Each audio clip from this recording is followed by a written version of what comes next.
Hi, so Luke is a powerhouse of creativity, hard work and invention. He's up to something. Now I won't tell you what because he's making his own video about it and I don't want to spoil the surprise.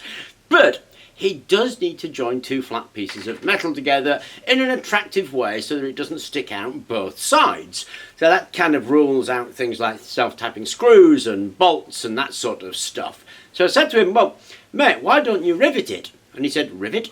I know what a pop rivet is, but that leaves an ugly side. What's a rivet? And I thought, wow. Have we really got to the stage where folks don't know where a rivet is? So I went down to the local hardware store to look for rivets, and of course they don't sell them. But rivets are just really useful things for doing something where you need to join two pieces, and you need both sides to be pretty and not to project so far. So I thought I would go through how to make and use a rivet.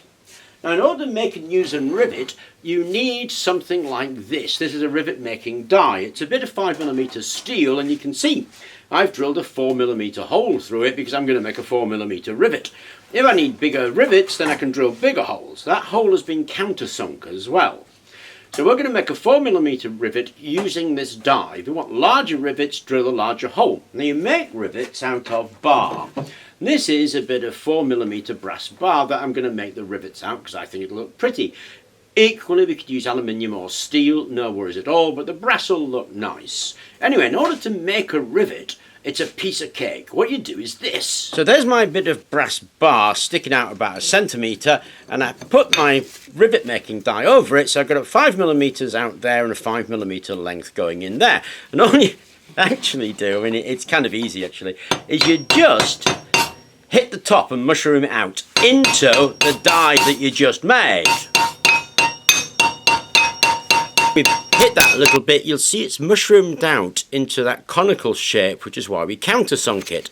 So we can take our bar out and cut that rivet off where we want it to be. Now Luke's going to use thin metal, so it's actually just going to be about that size. It's quite a small rivet. Remember, this bit is actually brittle at this stage. Like I say, if it's non-critical, then just cut it off and use it. If it's critical, heat it up and then let it cool. Don't quench it, just let it cool.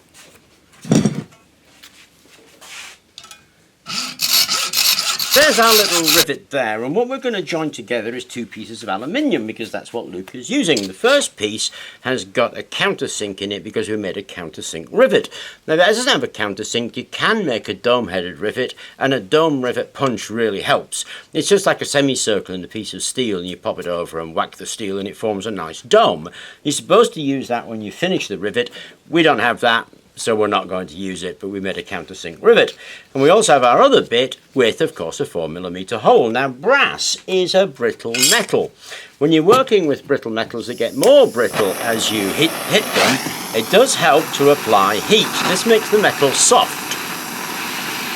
It's also what hot riveting is all about, and it's what you used to see when they made ships. So if you apply a bit of heat, then that brittleness is taken care of.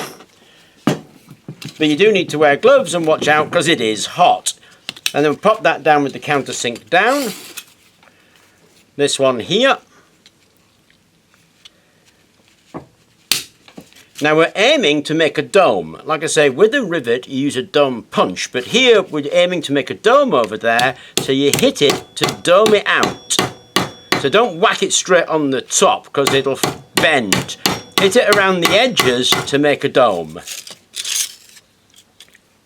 And there is your riveted two pieces of metal with a nice flat side that way and a dome side that way, holding together really firmly. Just a couple of additional points to point out to you. I did what's called cold technique. Now some metals are very brittle and just don't like that, in which case you need to heat up the rod. And you can use anything. I mean, you can use brass, copper, steel, aluminium, whatever you want. I don't see much use for copper because it's quite soft, but you can really make them in any size you want. You buy your rod to the size as 4mm. If you want a bigger rivet, drill a bigger hole, buy a bigger rod. Now, if you're going to do a brittle metal, do use a hot technique. So all you really do is turn the blowtorch on it while you hit it with a hammer into the die, keeping the blowtorch on, and then obviously let it cool. If you do a cold technique, it is very advantageous to anneal it afterwards. That is, heat it up and let it cool. That'll get rid of the brittleness, because a rivet will snap if it's under duress and you haven't actually done that. If it's decorative, doesn't really matter. If it's under duress, do remember to anneal it after you've made the rivet. Applying the rivet, then you can again do hot and cold. I did a straightforward cold technique, but it's better if you do it hot, which is why you used to see them throwing the rivets around in buckets and hammering them flat on ships. Does a much better job, much easier, less likely to stress and break the rivet. Now when I fasten those two pieces of metal together, I just put the rivet through the two bits of metal. Aluminium is very soft, so with a soft, weaker metal like that, it's often useful to put a washer over the end of the rivet, and then when you beat the dome in the rivet, what you're doing is clenching the metal together.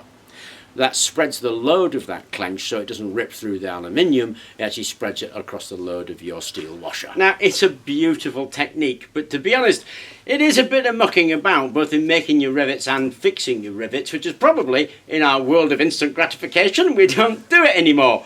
But it is a useful technique for joining two pieces of metal when both faces are going to be on show and when you're going to put something inside and you don't want to catch it. So I thought I would share that with you. I hope you enjoyed the video and thank you very much for watching. Oh, please remember to like and subscribe.